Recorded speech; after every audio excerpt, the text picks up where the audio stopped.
I am not Epstein's victim. I never been friends with Epstein. Donald and I were invited to the same parties. মধ্যপ্রাচ্যে যুদ্ধের আগুন নিভতে না নিভতেই মার্কিন রাজনীতিতে আবারও সামনে এসেছে জেফ্রি অ্যাপস্টেইন বিতর্ক। আর এই বিতর্কে এবার উঠে এলো মার্কিন প্রেসিডেন্ট ডোনাল্ড ট্রাম্পের স্ত্রী মেলানিয়া ট্রাম্পের নাম।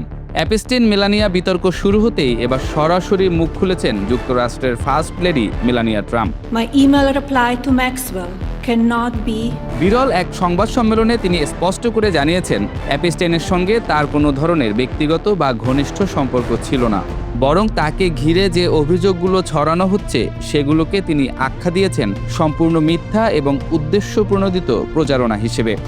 The individuals lying about me are devoid of ethical standards, humility, and respect.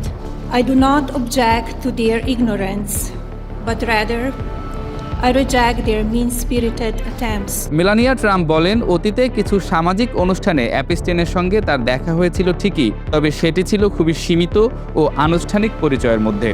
তিনি জোর দিয়ে বলেন, অ্যাপস্টেইনের সঙ্গে তার কোনো বন্ধুত্ব বা ব্যক্তিগত যোগাযোগ ছিল না এবং তার মাধ্যমে ডোনাল্ড ট্রাম্পের সঙ্গে তার পরিচয় হয়েছে এমন দাবিও সম্পূর্ণ ভিত্তিহীন। I never been friends with Epstein.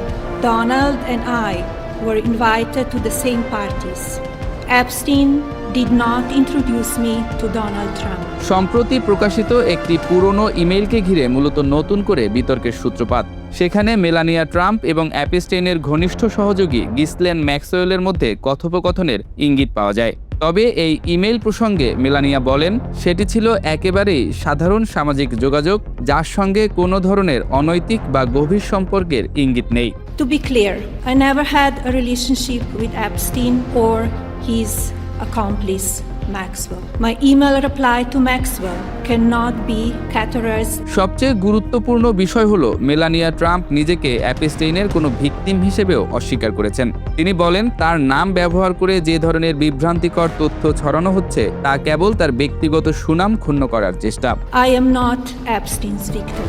Numerous fake images and statements about Epstein and me have been circulating on social media for years now.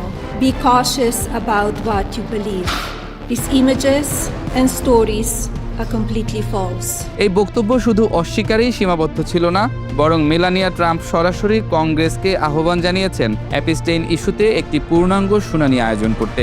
তার দাবি, এই বিতর্কের প্রকৃত সত্য প্রকাশ করা জরুরি, যাতে ভিকটিমরা ন্যায় বিচার পায় এবং মিথ্যা তথ্যের অবসান ঘটে। Give these victims their opportunity to testify under oath in front of Congress with the power of sworn testimony. Each and every woman should have her day to tell her story in public if she wishes, and then her testimony should be permanently entered into the congressional record. Then and only then we will have the truth. বিশ্লেষকরা বলছেন, Melania ট্রাম্পের এই পদক্ষেপ অত্যন্ত তাৎপর্যপূর্ণ, কারণ তিনি সাধারণত রাজনৈতিক বিতর্কে সরাসরি অংশ নেন না। ফলে এই বক্তব্যকে অনেকেই দেখছেন একটি কৌশলগত পদক্ষেপ হিসেবে, যেখানে তিনি নিজেই সামনে এসে বিতর্কের নিয়ন্ত্রণ নেয়ার চেষ্টা করেছেন। আরেকটি গুরুত্বপূর্ণ দিক হলো সময় নির্বাচন। সম্প্রতি অ্যাপস্টেইন সংক্রান্ত বিভিন্ন নথি ও আলোচনা আবারও সামনে আসতে শুরু করেছে।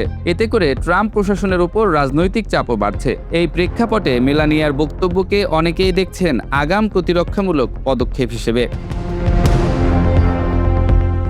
বিশ্লেষকদের মতে, এই বক্তব্যের মাধ্যমে মেলানিয়া ট্রাম্প শুধু নিজের অবস্থান পরিষ্কার করেননি, বরং একটি বড় রাজনৈতিক বার্তাও দিয়েছেন। তিনি দেখাতে চেয়েছেন এই বিতর্ক থেকে নিজেকে সম্পূর্ণ আলাদা রাখতে এবং প্রয়োজনে আইনি ও রাজনৈতিকভাবে লড়তে প্রস্তুত আছেন। সব মিলিয়ে বলা যায়, মেলানিয়া ট্রাম্পের এই বিরল প্রকাশ্য বক্তব্য অ্যাপস্টেইন বিতর্কে নতুন মাত্রা যোগ করেছে। এটি একদিকে যেমন তার ব্যক্তিগত অবস্থানকে স্পষ্ট করেছে, অন্যদিকে মার্কিন রাজনীতিতে বহুদিন ধরে চলা এই বিতর্ককে আবারও সামনে নিয়ে এসেছে। এই পরিস্থিতিতে এখন সবার নজর থাকবে কংগ্রেস সত্যিই কোনো শুনানির উদ্যোগ নেয় কিনা এবং অ্যাপস্টেইন ইস্যুতে নতুন করে কী তথ্য সামনে আসে।